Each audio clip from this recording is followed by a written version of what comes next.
Hey, coucou tout le monde, bienvenue aujourd'hui pour une nouvelle vidéo qui va donc être un très gros bilan lecture puisque j'ai pas moins de 7 livres dont je dois vous parler. Et autant le dernier bilan que vous avez eu sur la chaîne, c'était un bilan pas très globe, autant celui d'aujourd'hui, franchement, de très bonnes lectures, voire même peut-être de coups de cœur. Donc voilà, du très bon. J'ai repris un rythme comme je les aime en ce moment, puisque je crois que j'ai lu en 10 jours, j'ai lu ces 7 livres en 10 jours, ce qui est plutôt je trouve, un très bon rythme, en sachant qu'il y a parmi ces livres, par exemple, il y en a un qui fait presque 600 pages. Donc voilà, plutôt très contente du rythme de lecture que j'ai en ce moment, et en plus c'est du très bon, enfin certains sont vraiment très bons, donc voilà. Vraiment de good vibes en ce moment dans mes lectures.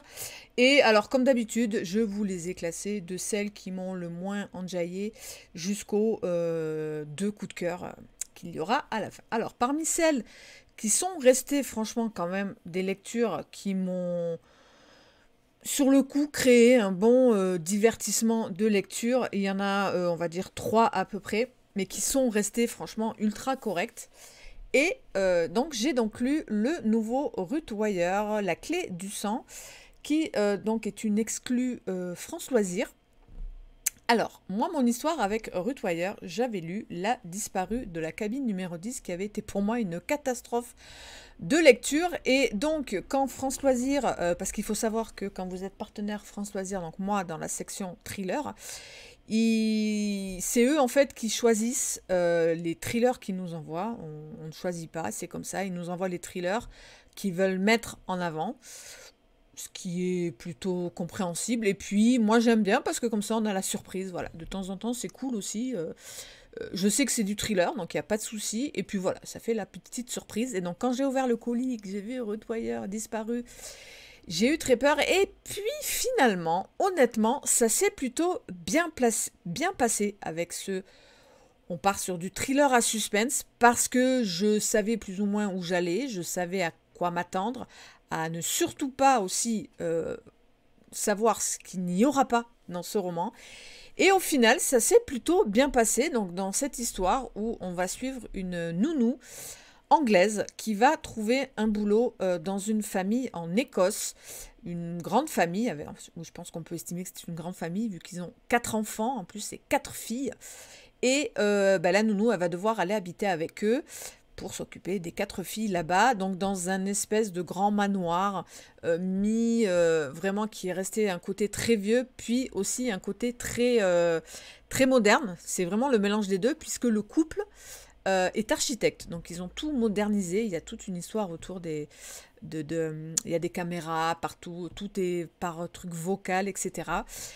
Et donc on va suivre notre jeune femme qui va là-bas, et le roman commence où cette nounou est en prison. Donc il n'y a pas de spoil, hein, c'est la toute première page. Elle dit, elle écrit à quelqu'un, à un avocat, et il lui dit, voilà, vous le savez peut-être, vous avez peut-être lu mon histoire dans les journaux, je suis en prison parce qu'on m'accuse d'avoir tué, donc une des quatre filles est morte, et on l'accuse, elle, de l'avoir tuée. Et le roman commence où elle écrit à un avocat de renom, j'aimerais que vous me défendiez parce que, je le jure, je n'ai pas tué cette petite fille. Je vais vous raconter mon histoire. Et donc, j'ai eu un peu peur puisqu'on part sur un récit à la première personne du singulier. C'est quelque chose que j'ai pas... Enfin si, j'ai dû en croiser, mais là, c'était vraiment en plus sous forme de... Je vous raconte mon histoire, sur forme un peu épistolaire, parce qu'elle écrit des lettres à cet avocat. Donc j'ai eu un peu peur, et puis finalement, au final, j'ai trouvé que c'était plutôt une bonne idée de suivre l'arrivée de cette nounou dans sa famille, comme si nous, voilà, nous pareil, on ne les connaît pas, et on découvre la famille, le manoir, les gens voilà, il y a un personnel d'entretien, il y a une cuisinière, etc. on les découvre elle arrive là-bas, on découvre, et finalement, c'était pas plus mal.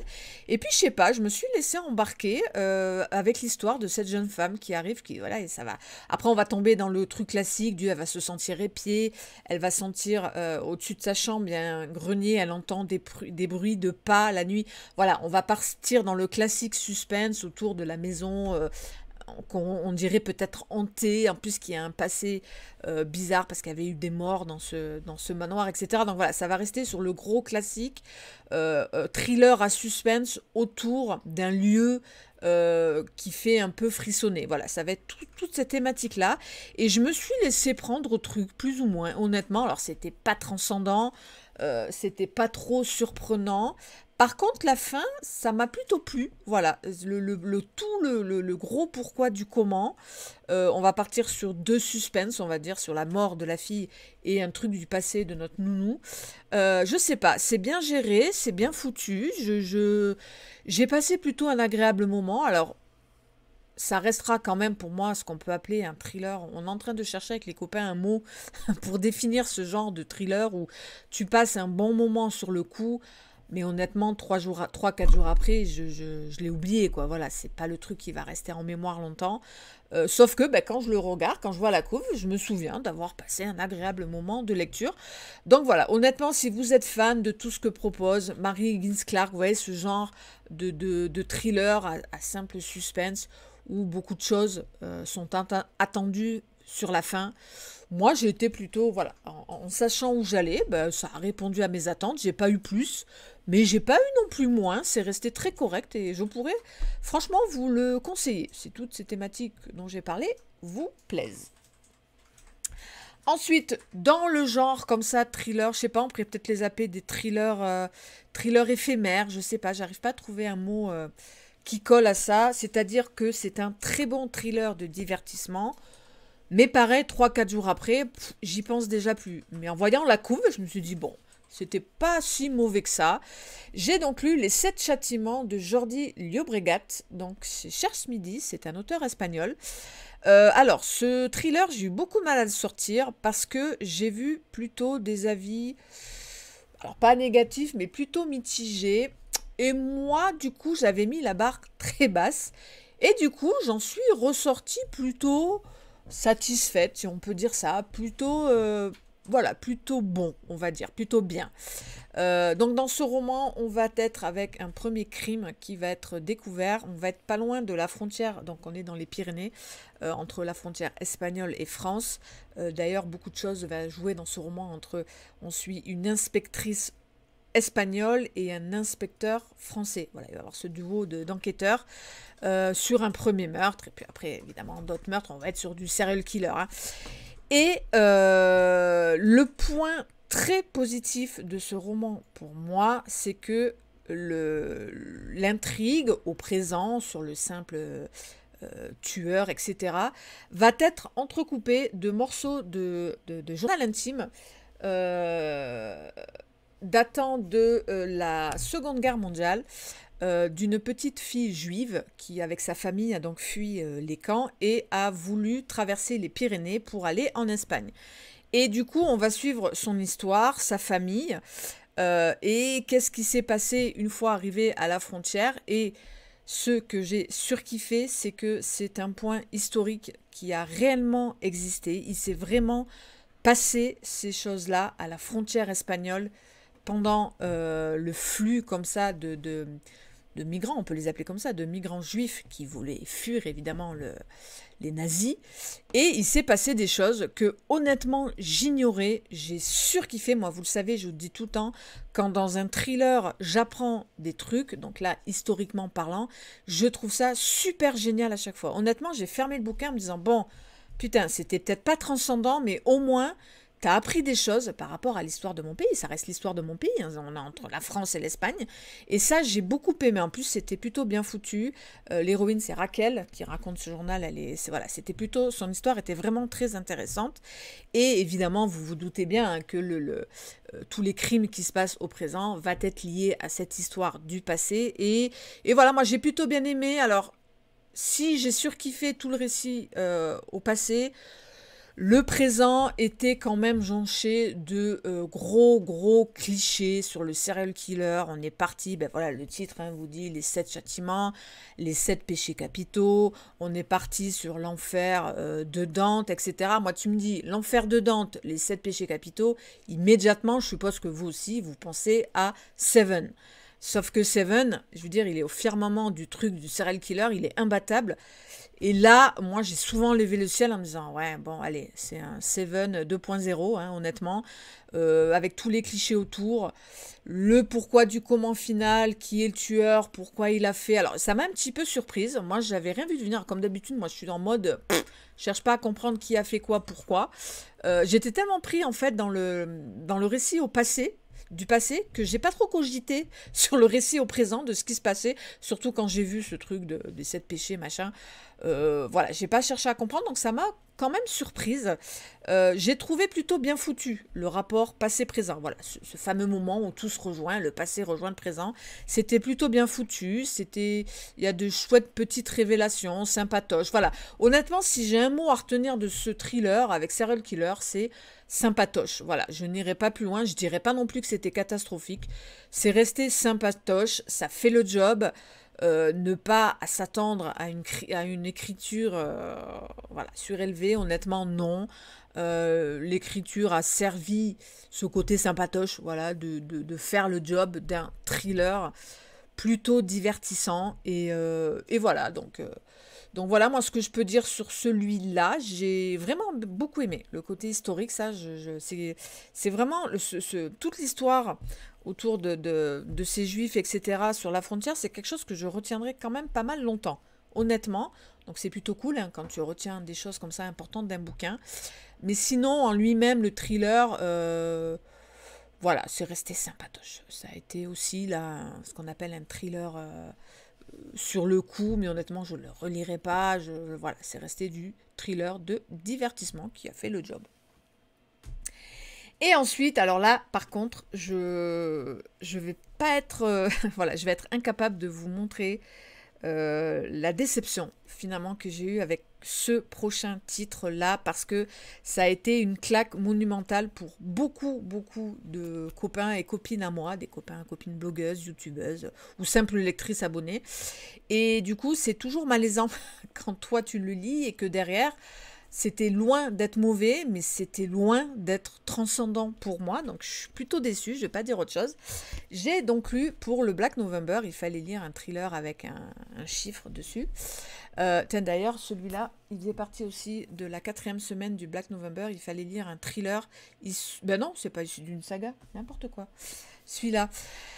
Donc, j'ai lu 1793 du Suédois Niklas Natt Dag, on va dire ça. Donc c'est le tome 1 d'une saga, parce qu'il y a 1794 qui est sorti, et je crois que 1795 est prévu. Donc on est sur du gros roman historique qui se passe en 1793 en Suède. Et voilà, moi je ressors assez mitigée. Honnêtement, je peux pas vous cacher que je me suis quand même pas mal ennuyée dans ce roman. Moi j'ai trouvé que l'auteur a voulu trop en faire. Il a voulu trop faire quelque chose, pas scolaire, mais ouais, de parfait en tout. Et du coup, voilà, il a voulu trop en faire dans l'écriture. Il a voulu trop en faire dans les descriptions, le côté historique, les personnages, etc. Il a voulu vraiment trop en faire dans chacune de ces catégories. Et du coup, bah, à force de vouloir trop en faire, bah, ton histoire, elle devient pas transcendante. Parce que moi, je rappelle, je lis un bouquin avant tout, avant vraiment tout, le style, les perles, machin, pour son histoire. Moi, il faut que je sois embarquée par le récit, par l'histoire. Il faut qu'à un moment donné, je m'y intéresse pour que j'ai ce truc de tourner les pages, de quand tu le poses, ah putain, j'ai envie d'y retourner, de savoir ce qui se passe. Voilà, je pense qu'on sera d'accord là-dessus. On lit un bouquin pour son histoire. Et là, j'ai pas été embarquée dans l'histoire. Je sais pas, j'ai trouvé ça lourd. J'ai pas été. Je sais que beaucoup de collègues qui l'ont aimé ont eu un gros affect pour les 2 personnages centraux. Moi, pas du tout. Donc là, dans ce roman, on va être avec. Bien sûr, ils disent pas les mots. Si, on va être avec Cardell, qui est donc un vétéran de l'armée, qui est manchot, et on va avoir Winge, qui est un juriste atteint d'une espèce de tuberculose. Et tous les deux vont être amenés à enquêter ensemble sur donc un cadavre qui a été retrouvé dans les eaux suédoises. Un cadavre qui a été complètement démembré. En fait, c'est un tronc. Voilà, on a enlevé les 4 membres et la tête. Et non, la tête, elle y est... Ah, j'ai un doute sur la tête. Je ne sais plus s'il y a la tête. Bref, voilà, ils vont enquêter parce que ils s'y connaissent un peu en cicatrisation. Forcément, il y en a un qui est manchot, donc il se connaît un peu en cicatrisation. Et en fait, ils vont se rendre compte que ce corps, il avait été gardé captif pendant des mois et des mois. Et de temps en temps, on lui coupait un membre qu'on arrivait à faire cicatriser. Et on le gardait encore, on lui recoupait un membre. Donc du coup, il restait vivant. Mais sans ses membres, on lui a aussi enlevé les yeux, coupé la langue. Donc voilà, un corps qui a vraiment été martyrisé. Donc ils vont mener l'enquête. Et moi, j'ai pas été embarquée. Honnêtement, j'ai pas été embarquée. J'ai trouvé ça très lourd. J'ai pas trouvé l'écriture transcendante. C'était assez souvent ennuyeux. C'est ça qui m'a déplu dans ce roman. L'auteur a vachement insisté sur des petits détails de rien du tout. Et il en a oublié l'intrigue principale. Vous voyez ce que je veux dire? Il y a parfois des moments où pendant 100, 150 pages, on ne parle plus de l'enquête. On ne parle plus de l'intrigue principale. Il part comme ça dans le passé des personnages. Alors oui, le passé sert quand même à créer du coup de la densité, mais pas 100 pages quoi. Moi j'ai trouvé ça beaucoup trop ennuyeux. Souvent, je parlais en disant, bon allez, passe à autre chose, reviens à l'intrigue. Et voilà, j'ai pas été embarquée par l'intrigue. J'ai pas eu donc ce truc de tourner les pages. J'ai pas été accro au personnage. Aucun des deux m'a dit, ah tiens, j'aimerais bien savoir ce qui lui arrive. Il y a parfois, heureusement, des révélations par rapport à ce fameux corps où il était, pourquoi on l'avait pris, machin. Oui, de temps en temps, il y a quelques petites surprises, heureusement, qui ont fait, parce que sinon, comment vous dire, honnêtement, les 500 pages, je les ai senties, quoi. Oh, je les ai vraiment senties. C'était franchement difficile. Ça a été franchement une lecture, ça a été souvent compliqué, souvent ennuyeux, et voilà, moi j'en suis la première désolée. Honnêtement, je pense pas que je lirai 1794. Donc voilà, honnêtement, moi je vous donne vraiment mon ressenti là, direct. Et quand je l'ai refermé, j'étais quand même bien contente de l'avoir fini. Je dis bon allez, c'est bon. Voilà, je me suis trop ennuyée, c'était trop lourd, c'était trop... il a voulu trop en faire des caisses pour des choses qui ne servaient pas l'histoire. Voilà, moi je trouve que c'est ça. D'un point de vue historique, en plus, je suis pas sûre qu'on en apprend des caisses sur la Suède du XVIIIe siècle. Il y a des petits trucs par rapport à la Révolution française, mais c'est très cliché, voilà, sur Marie-Antoinette, machin. Beaucoup de clichés, beaucoup de, je sais pas, désintérêt pour l'histoire. Je peux pas vous dire autre chose. J'ai été désintéressée par cette histoire, donc c'est compliqué. Voilà, je pense que vous comprenez pourquoi ça a été compliqué. Donc voilà, mon humble avis sur ce 1793 du Suédois Niklas. On va rester sur le mot, sur le prénom Niklas. Ensuite, je suis partie vers toute autre chose et j'ai donc lu un roman SF. J'ai donc lu Mycélium de Christian Perrault que m'avait envoyé la petite maison d'édition Octokill. Et donc là, on va être dans un SF spatial puisque la majorité du roman va se passer sur la Lune.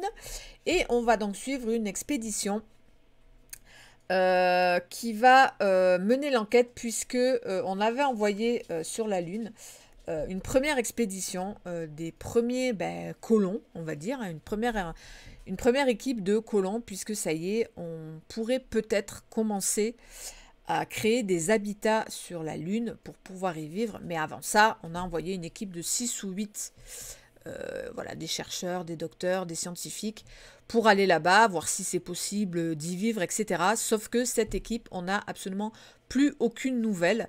Et du coup, le roman commence où on envoie une équipe d'enquêteurs pour aller voir ce qui s'est passé là-haut, qu'est-ce qui est arrivé à ce premier équipage qui a été.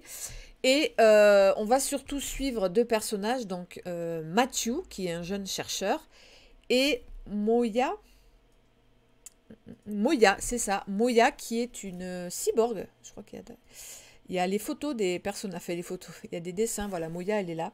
Il y a quelques dessins des personnages. Donc voilà, elle est moitié humaine, moitié cyborg. Et elle est enquêtrice. Donc, elle part avec l'équipage pour mener l'enquête là-bas. Donc voilà, on va suivre leur arrivée sur la Lune. Et ce qui était plutôt pas mal, ça a été très rapide. On apprend rapidement ce qui est arrivé à l'équipe d'avant. J'ai plutôt bien aimé ce roman. Franchement, c'était... Alors, c'est resté... parce que c'est assez court, hein, ça fait 260 pages. C'est resté plutôt simple. Rapidement, j'ai compris qu'on ne serait pas dans de la grosse SF vraiment adulte, profonde, dense. J'ai compris qu'on serait plutôt dans quelque chose d'assez young adulte. Honnêtement, il serait impeccable, ce SF, pour faire découvrir justement la SF spatiale à un jeune, je pense, 14-15 ans, parce que ça se lit vachement bien, c'est ultra accessible, on est très très très rapidement dans l'action. Je vous dis, en 3 pages, ça y est, bon, on nous présente les personnages, en 3 pages, ils atterrissent. Voilà, ils atterrissent et ils savent ce qui est arrivé à l'ancienne équipe. Ça va très vite, trop vite peut-être, je sais pas, pour un adulte comme moi qui commence quand même à avoir un certain petit bagage niveau SF. Mais franchement, c'est bien passé, il y a un côté très visuel dans ce roman. L'auteur a vraiment voulu créer un truc très visuel. Il décrit très bien ces espèces d'habitations comme ça. Il parle beaucoup donc du mycélium, qui est un espèce de champignon là-bas qui évolue sur la Lune. Voilà, j'en dirai pas plus par rapport à cette thématique-là. Voilà, c'est très cinématographique comme écriture. C'est très BD. J'avais souvent l'impression de lire une BD. J'ai beaucoup pensé au dessinateur Léo. Vous savez, je vous en parle souvent de cette BD que j'avais adorée, moi, Aldébarande, Beltégueuse. J'avais vraiment l'impression, dans un truc comme ça, il parle très bien de du côté du décor, en fait, de la Lune, de sa... Comment on appelle ça, du décor, ouais, qu'il y a là-bas, de la faune, de la flore, voilà, tout ce qu'il y a là-bas, il en parle très très bien. Et c'était ouais, très cinématographique, donc c'était vraiment très accrocheur, voilà, très accrocheur, très simple. Je l'ai lu très très rapidement en une après-midi. Et j'aime bien parce que il pourrait y avoir une suite, mais ça se lit aussi en one shot. Bon voilà, c'est un one shot qui pourrait proposer une suite, mais clairement, quand tu le fermes, tu as vraiment l'impression d'avoir lu une histoire du début à la fin, donc ça c'est très appréciable. Donc voilà, c'est très rare que je lise un petit SF comme ça de 260 pages, mais qui est franchement bien passé, qui clairement pourrait servir pour faire ses premiers pas dans la SF spatiale, comme ça, il y a tous les éléments, voilà, la fusée qui part là-bas, l'équipage avec le scientifique, l'inspecteur, le jeune un peu innocent qui va découvrir tout ça, la plateforme où ils vont habiter, les sas, etc. Et ce qu'ils vont découvrir là-bas sur la Lune. Il y a quand même du suspense, vous verrez. Et voilà, moi j'ai bien aimé, j'ai passé franchement un bon moment, c'était très divertissant. Une fois que j'ai accepté ce truc où voilà, on sera pas dans... C'était pas Hyperion, c'était pas Dune, voilà, c'était vraiment loin de ces trucs hyper denses, hyper riches. C'est resté très simple, très basique, mais du coup très accessible, très sympathique à lire. Et je vous le dis, je pourrais vraiment, vraiment le recommander à quelqu'un qui a peur de partir dans la SF spatiale et qui voudrait comme ça quelque chose de très simple, très accessible, très basique, qui se lit très bien. C'est au carré, c'est début, fin, voilà, c'est impeccable. Il y a une histoire complète et voilà, j'ai vraiment passé un chouette petit moment avec ce SF spatial. Ensuite, je suis passée à complètement autre chose puisque donc pour le Black November, il fallait lire un thriller judiciaire ou issu de faits réels. Et donc, un des maîtres du thriller judiciaire, c'est John Grisham. Et donc, j'ai lu Le droit de tuer, anciennement appelé Non coupable. Donc voilà, c'est celui-là, le gros bébé de 680 pages. Donc voilà, et j'ai une fois de plus beaucoup aimé la lecture d'un John Grisham. Rappelez-vous la claque qu'avait été Les Oubliés, que j'avais lu en tout début d'année. D'ailleurs, je crois que je l'ai mis dans mon top de mes 40 meilleures lectures de l'année.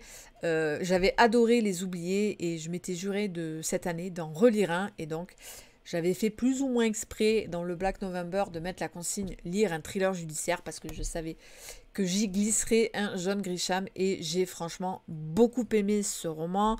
Donc dans ce roman, on est... alors ça commence par une scène d'intro assez hard quand même, très explicite, mais dans le cheminement du roman, après tu comprends pourquoi l'auteur a voulu être explicite et montrer vraiment tout ce que la personne a subi. Donc on est avec une petite fille noire américaine de 12 ans qui va être enlevée par deux hommes blancs, ce qu'on appelle un peu des rednecks, voilà, vraiment des bouseux. On est dans le Mississippi, très important de le préciser. On est dans le Mississippi des années 80, voilà, c'est pas trop précisé, mais on est plus ou moins dans les années 80 parce que le Ku Klux Klan est encore pas mal présent. On y parle un peu aussi du mouvement des Black Panthers. Donc voilà, moi je situe ça dans les... De toute façon, le roman, il a été écrit tard, hein, 80... C'est un roman qui date quand même de 89. Donc voilà, il situe ça fin des années 70, je pense, début des années 80. Et donc cette petite fille noire américaine va être enlevée par ces deux rednecks et pendant 2-3 heures, ils vont la violer à plusieurs reprises, ils vont la tabasser, la fracasser et ils vont même aller jusqu'à la pendre, voilà, ils vont lui accrocher une corde, etc. Heureusement, par un hasard, ils vont croiser, voilà, des gens vont les croiser, donc du coup ils vont se barrer, ils n'ont pas le temps de la pendre complètement, donc elle ne va pas mourir. Et elle va s'en sortir malgré tout ce qu'elle a subi, elle va s'en sortir et elle va rapidement désigner ses agresseurs et on va rapidement... voilà, il y a aucun suspense par contre sur ça, on va rapidement les retrouver, on sait que c'est eux, ok. Et le procès va commencer et lors de ce procès, le papa de la petite fille va tirer et tuer, il va assassiner les deux coupables. Et ben, le papa va immédiatement être arrêté, il ne va pas nier, il va dire oui, après ce qu'ils ont fait à ma fille, je me suis pris le droit de les tuer. Et donc tout ce roman, en fait, c'est comment dire, la mise en place du procès de ce papa. Voilà, parce qu'il va être évidemment en prison et on va préparer son procès. Et donc, tout ce roman, c'est tout ce qui se passe avant le procès. Comment ça se prépare, comment le moindre petit détail a son importance. On va donc suivre Jack, qui va être son avocat, parce qu'il avait défendu quelques temps plus tôt le frère du coupable, du présumé coupable. Donc, du coup, notre présumé coupable va le prendre comme avocat. Et on va suivre tous les détails, on va suivre tous les protagonistes qui vont être mis en place dans ce procès. Les avocats, les jurés, les juges, les témoins, les membres de la famille. Là, pour le coup, autant vous dire que pour le thème du Black November, j'étais en plein dedans. 90% du roman, vous êtes au cœur de la préparation d'un procès qui a eu évidemment des répercussions médiatiques très importantes, qui a fait soulever un mouvement du Ku Klux Klan, parce que pour eux, il fallait qu'ils payent pour ça, et aussi un mouvement des Black Panthers. Les Black Panthers, qui était un mouvement pro-noir américain, et pour eux, c'est le contraire. C'est bien que ces deux blancs soient morts après ce qu'ils avaient fait à cette noire américaine. Et donc, à travers cette histoire, John Grisham nous fait, encore une fois, un état des lieux du système judiciaire américain dans ce qu'il a de bien, mais aussi dans ses énormes failles. Et une grosse faille du système judiciaire américain, c'est évidemment tout ce qui tourne autour des procès sur les Noirs américains et d'une certaine injustice qu'il y a. Voilà, ça s'associe vraiment avec les oubliés. Hein, voilà, dans les oubliés, Grisham nous montrait comment les erreurs judiciaires aux États-Unis s'étaient surtout fait sur les Noirs américains. Et là, pareil, voilà, il va nous montrer tout ce côté-là. C'était vraiment passionnant. Bon, faut le savoir quand même, que vous allez être plongé vraiment au cœur d'un procès. L'histoire en elle-même, elle est tout simple. Hein, voilà, une fois qu'il y a eu ce double meurtre, on va suivre ce procès-là. Voilà, et on va attendre la sentence, évidemment. Donc voilà, c'était parfois un chouïa long quand même, parce qu'il insiste vraiment sur certains détails. Alors maintenant, je suis incollable sur le système judiciaire américain, la façon dont on choisit, le moindre détail est très important, la façon dont on choisit les jurés, d'où viennent les jurés, le nombre dans le juré, le nombre de blancs, le nombre de noirs américains, pourquoi si le procès on pouvait le déplacer ailleurs qu'au Mississippi, il y aurait peut-être voilà, plus de noirs, pourquoi ce serait plus... Voilà, tous ces trucs-là, c'était très important, évidemment, ça l'est toujours d'ailleurs. Et le procès de O.J. Simpson, hein, on a bien vu que le nombre de noirs américains dans les jurés avait eu son importance. Donc voilà, il insiste vraiment sur ça, comment...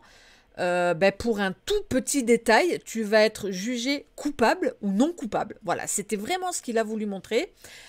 Moi, j'ai adoré tout ça. Le seul petit truc qui m'a un peu gêné, c'est que pour monter vraiment toute cette incidence, deux des personnages centraux vont un peu se... Voilà, on a Jack, l'avocat, il va prendre une assistante.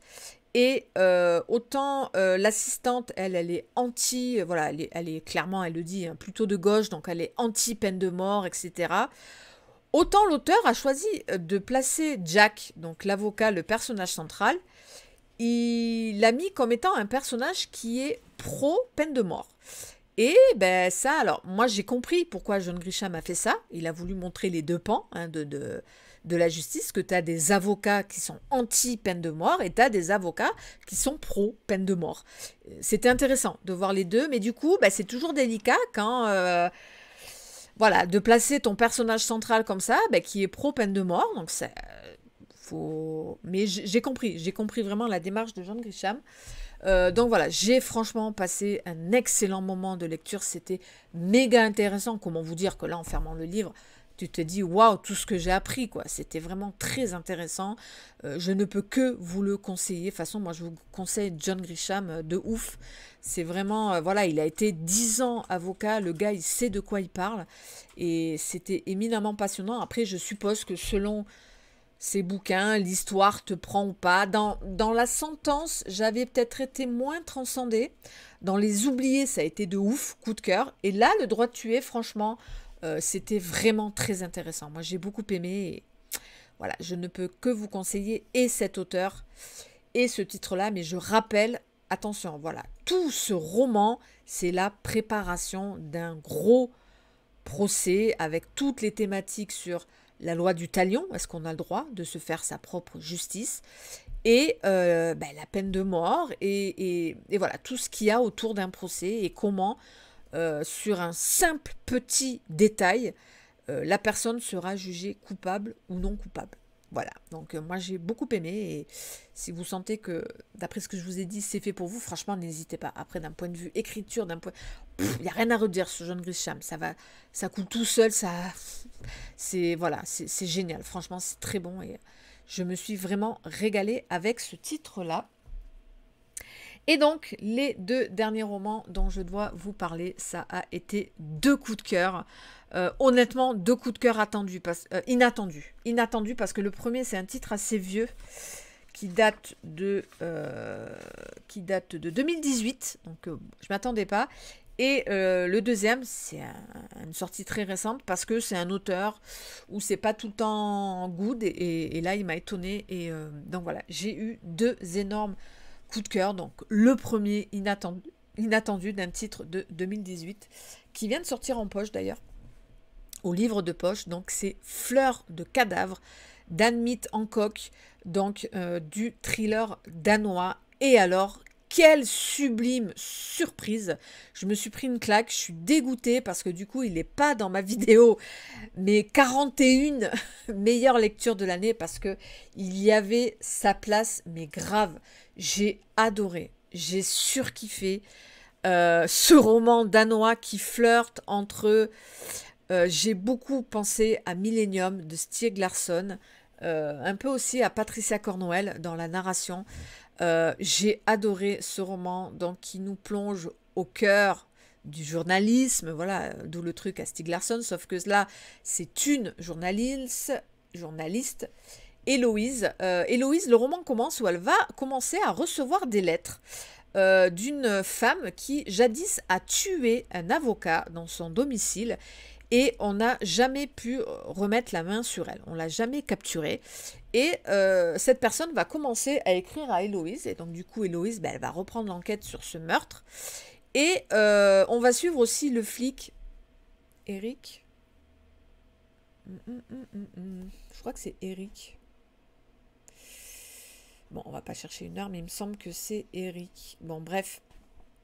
Un flic qui va d'ailleurs, je pense, revenir plus tard dans les... J'aurais bien voulu savoir quand même son prénom. Il me semble que c'est Eric. Eric, c'est ça. Eric Chauffeur. Donc, c'est Héloïse, la journaliste, et Eric, le flic, qui vont mener l'enquête. Donc, on va être sur cette enquête de la tueuse. On va être aussi... voilà, Héloïse, elle a eu quelques problèmes jadis, puisqu'elle s'était... elle était rentrée dans une enquête sur un complot politique, on va dire, voilà, un gros complot politique. Mais comment vous dire que moi j'ai grave pensé à Lindquist dans Millennium. Ça commence pareil, Lindquist est dans Millennium, il sort d'un gros complot politique qu'il a révélé, ça l'a mis un peu au fond du gouffre et il reprend une enquête sur une disparition. Là c'est pareil, on est avec Héloïse qui a du mal à remonter la pente parce qu'elle a été impliquée dans ce... C'est elle qui a révélé l'histoire de ce complot politique, donc elle est un peu mise au placard, et elle remonte grâce à cette enquête. C'était vraiment pareil.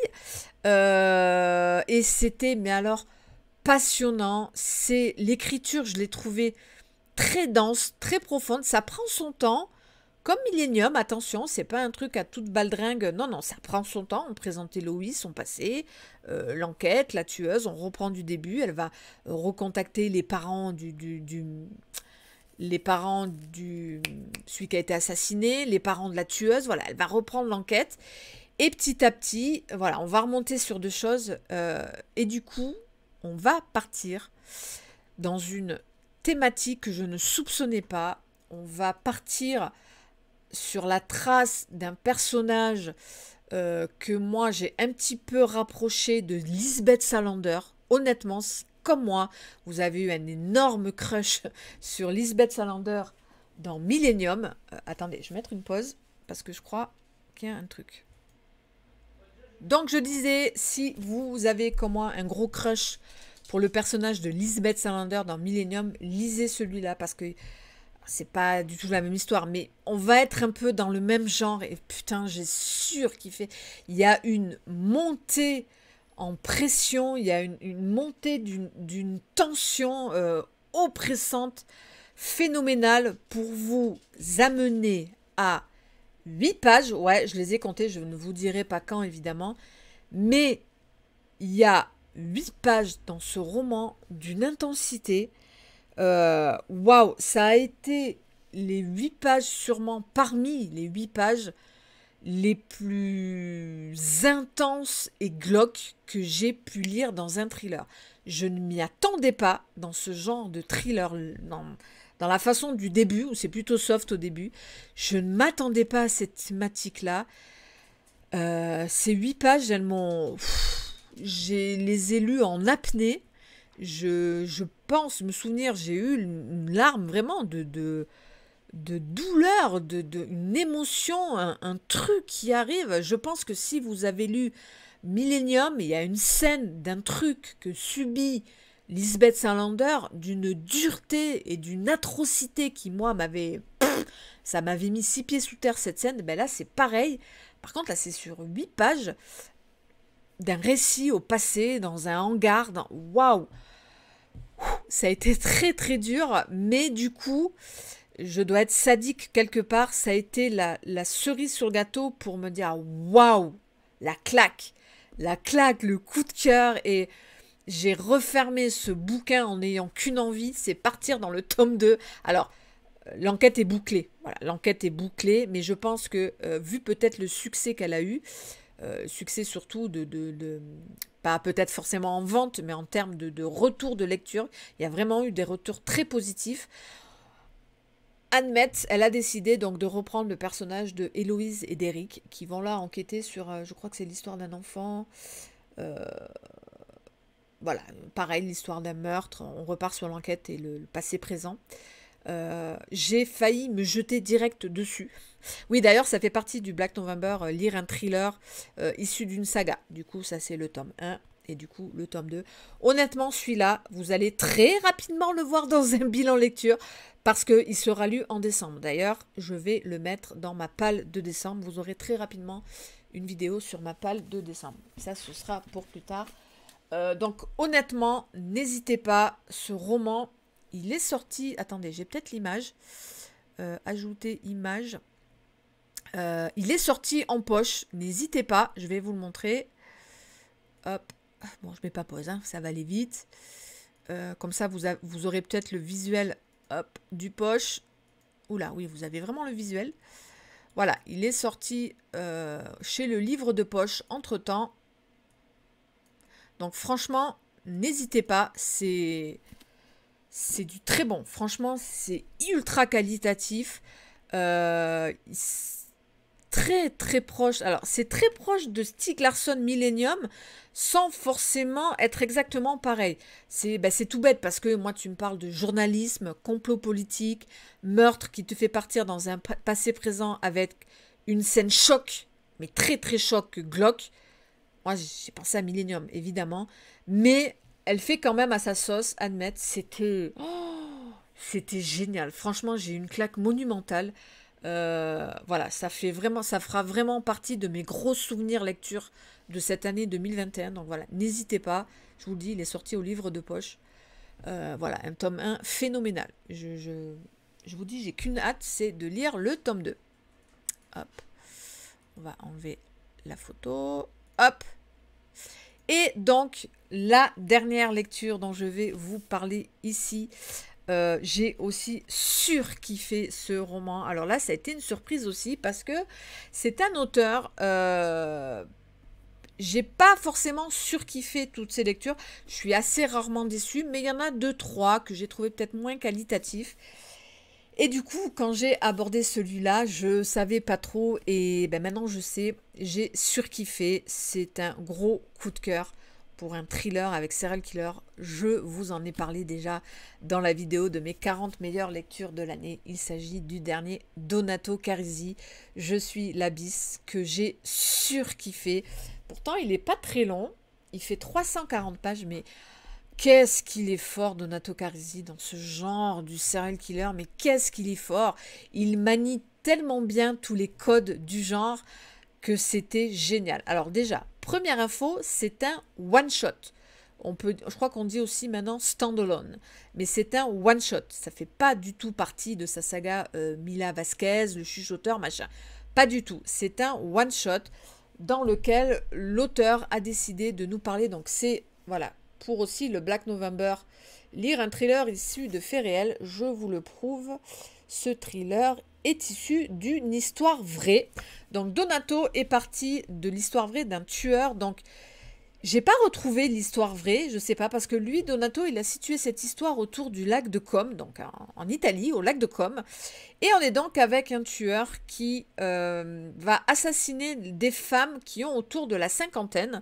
Il va les enlever, les tuer, il va les démembrer et il va jeter les morceaux de corps dans le fameux lac de Comme. Donc ça, on le sait rapidement. Hein, d'ailleurs, l'intro du roman commence par une scène lié à la jeunesse du tueur. Donc moi, vous le savez, je surkiffe ça quand on part sur toute la genèse du tueur. Qu'est-ce qu'il a vécu étant enfant? Alors, ça explique ça. Ça ne pardonne pas évidemment ce qu'il fait, mais ça explique le cheminement de ce qu'il a vécu. Voilà, de ce petit garçon qui vivait seul avec sa maman, très dysfonctionnel. Il a eu souvent des beaux-pères et certains de ses beaux-parents, de ses beaux-pères, lui faisait subir certaines choses, voilà, on n'en dira pas plus. Et voilà, moi j'aime bien comme ça, quand on part sur la jeunesse du tueur, beaucoup de flashbacks sur son enfance, sur sa maman, et d'ailleurs, ce qu'il fait à ces femmes de 50 ans, ça a un rapport avec la relation qu'il a avec sa maman. Et à côté de ça, on va suivre Marina, cette obsession des prénoms, la chasseuse de mouches, on l'appelle. Martina, pardon. On va suivre à côté de ça Martina, qui est une assistante sociale qui est très impliquée dans le dénoncement des violences faites aux femmes. Elle est très impliquée dans l'aide qu'elle fait à ces femmes qui subissent surtout les violences conjugales. Et elle s'occupe aussi du placement des enfants. Voilà, quand ils sont retirés de leur foyer, il faut les replacer dans des familles d'accueil. C'est elle aussi qui s'occupe de ça. Et par un truchement de choses, elle va commencer à avoir des doutes justement qu'il y a peut-être dans sa ville donc un tueur. Vous verrez, parce que voilà, par un hasard, au moment où il est près du lac de Com, justement, le tueur va sauver une adolescente qui est en train de se noyer. Il a une relation spéciale avec l'eau, vous verrez. Et il a cet instinct malgré que ce soit un tueur, bah, il a cet instinct de sauver cette adolescente. Il va la sauver. Et d'ailleurs, un truc va se nouer entre l'adolescente et le tueur. C'était très spécifique. Et voilà, il va y avoir plein de heureux hasards. Il faut que l'intrigue elle avance. Et du coup, notre jeune Martina, enfin notre jeune, non, elle a la cinquantaine. Je dis pas que 50 ans c'est vieux, attention. Notre Martina, elle va commencer à avoir des doutes qu'il y a un tueur. Et voilà, elle va mener l'enquête. Et donc, le tueur, Martina et l'adolescente font un peu ce trio central du bouquin et évidemment tout va se regrouper et c'était absolument génialissime. Dès le départ vous êtes dans l'intrigue. Dès le départ j'ai senti qu'on allait être dans quelque chose d'assez classique. Voilà, Donato maintenant il a ses ficelles à lui, sa façon de faire à lui, mais il le fait tellement bien que c'est pas grave. Tu te fais embarquer et je me suis fait embarquer et c'était absolument génial. Tout est franchement bien amené. C'est profond, c'est ultra solide d'un point de vue psychologique, justement sur la jeunesse du tueur, pourquoi il en est amené à ça. C'est très intéressant, c'était vraiment passionnant. Tout est bien amené, tout est bien ficelé. Il manie tout bien les codes Donato. Voilà comment j'amène petit à petit mon tueur. Quelles sont les petites failles qu'il va commencer à avoir. La psychologie, il est tellement fort Donato dans la psychologie de ses personnages. C'était passionnant. Et toujours pareil, je crois que la force vraiment, j'en ai lu beaucoup moi maintenant, j'ai pratiquement lu tous les Donato Carisi, sauf sa saga Le Tribunal des âmes, etc.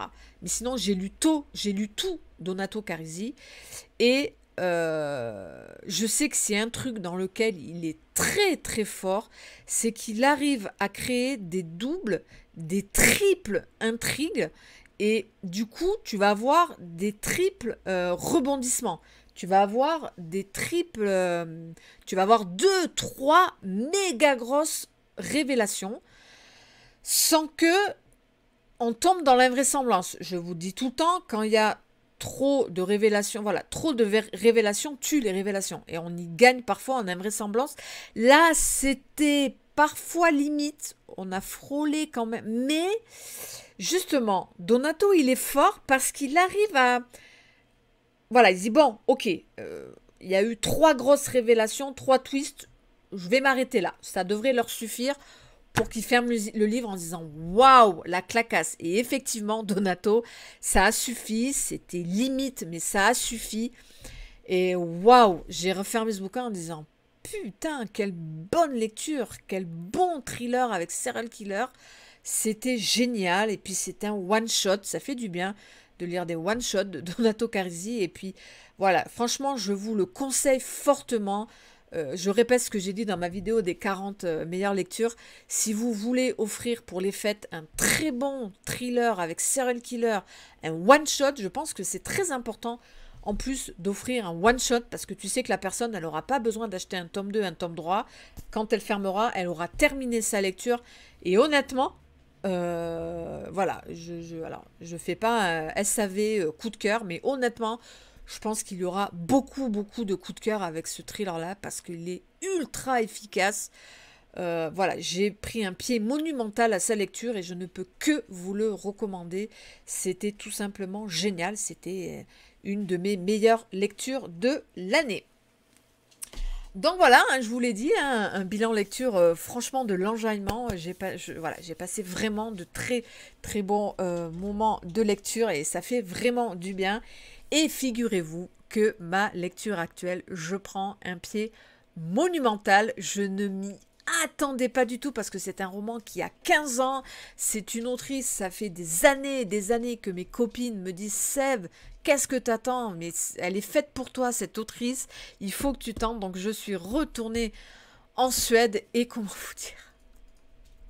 comment vous dire que enfin je lis Camilla Läckberg. Je commence évidemment par le tome 1 des enquêtes de Erika et Patrick, la princesse des glaces, et je prends un pied monumental.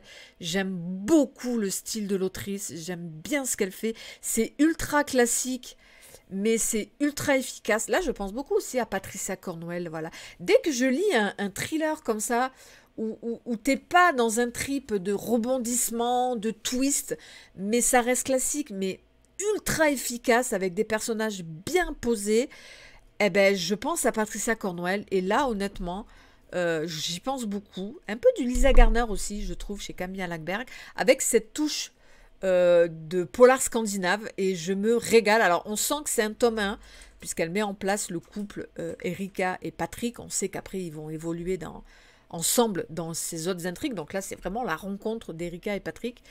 Et voilà, c'est passionnant. On découvre surtout aussi la ville, qui a un nom imprononçable. Je ne vais pas m'amuser à le dire. Voilà, on découvre la ville dans laquelle le couple va évoluer. Et voilà, c'est génial. On sent quand même que c'est un tome 1, mais je suis tellement, tellement agréablement surprise. Pas d'aimer, mais ben, c'est compliqué. Quand ça fait 15 ans qu'on te dit que c'est génial, qu'il faut lire, ben, tu as toujours un peu de réticence. Je sais pas pourquoi, c'est bête, hein. Et là, je suis très agréablement surprise. J'arrive à... Voilà, j'ai lu 300 pages sur 500. Donc évidemment, je vous parlerai plus précisément de cette lecture dans un prochain bilan lecture. Et juste pour info, si ça vous dit, après le Camilla Läckberg, je partirai dans toute autre chose. Et vous avez peut-être vu, il est à gagner en ce moment dans un concours pour le Black November. Et du coup, je me suis dit, bah, c'est peut-être le moment de sortir aussi. Je vais donc lire le dernier Cédric Cyr, La Saignée. Voilà, donc vous le verrez aussi, gros bébé. Hein. Gros bébé de 550 pages. Donc voilà, tout de suite après. Donc autant vous dire que ces deux-là, c'est sûr, vous les verrez dans un prochain bilan lecture. Voilà, j'en ai fini pour ce gros bilan. J'espère avoir été assez explicite dans mes retours de lecture et comme d'habitude de vous avoir peut-être guidé à ça. Moi, c'est vraiment là, je vous dis tout le temps, hein, mon job ici, c'est vraiment ça, essayer de vous prendre conscience, oh celui-là il est fait pour moi, oh celui-là il n'est pas fait pour moi. Voilà, moi c'est vraiment ça. On s'en fout de j'aimais, pas aimé. Vous voyez ce que je veux dire? Moi j'essaye vraiment dans les arguments que j'amène à vous dire, oula, non, celui-là, c'est pas fait pour moi. Et ah, peut-être que là, elle a dit ça, ça, ça. Ah, peut-être que là, c'est pour moi. Donc voilà, moi, c'est vraiment, je prends vraiment mon job ça comme ça. Et ben voilà, j'espère que cette vidéo, elle vous a plu. J'espère, moi, honnêtement, que je vais rester dans un bon mood de lecture comme ça. Et donc, on se retrouve quand? Je pense qu'on se retrouve lundi. Donc lundi, je vais vous montrer tous les livres que je compte lire au mois de décembre. Et donc ce sera une vidéo à double fonction. Ce sera donc vous montrer ma palle de décembre et aussi vous parler donc des vlogmas qu'il y aura sur la chaîne. Enfin, des vlogmas à ma façon, vous verrez, je vous expliquerai tout ça. Donc pendant tout le mois de décembre, du 1er au 25, vous aurez sur YouTube tous les jours une vidéo en forme de calendrier de l'Avent. Voilà, vous verrez ça, je vous en parlerai plus précisément donc lundi quand je vous montrerai ma palle du mois de décembre. Sur ce, je vous laisse. Vraiment, je vous invite à aller sur l'Instagram, il est bien ce livre, et le Facebook, il est bien ce livre, parce qu'il y a beaucoup de concours en ce moment. Moi, vous le savez, les concours, je ne les fais pas forcément pour les fêtes au mois de décembre. Il y a plein de copains qui vont en faire, vous allez être gâtés aussi. Moi, j'ai toujours préféré vous les faire pendant le Black November. Voilà, comme ça vous fait déjà des petits cadeaux pour le mois de novembre. Et donc voilà, n'hésitez pas, il y en a sur Insta, il est bien ce livre, et sur le groupe Facebook. Sur ce, je vais vous laisser. J'espère que cette vidéo vous a plu. Et donc, on se retrouve lundi déjà pour une nouvelle vidéo. On n'est que vendredi matin, mais je me permets déjà de vous souhaiter un très bon week-end. Et surtout, je nous souhaite d'excellentes lectures. Bye bye!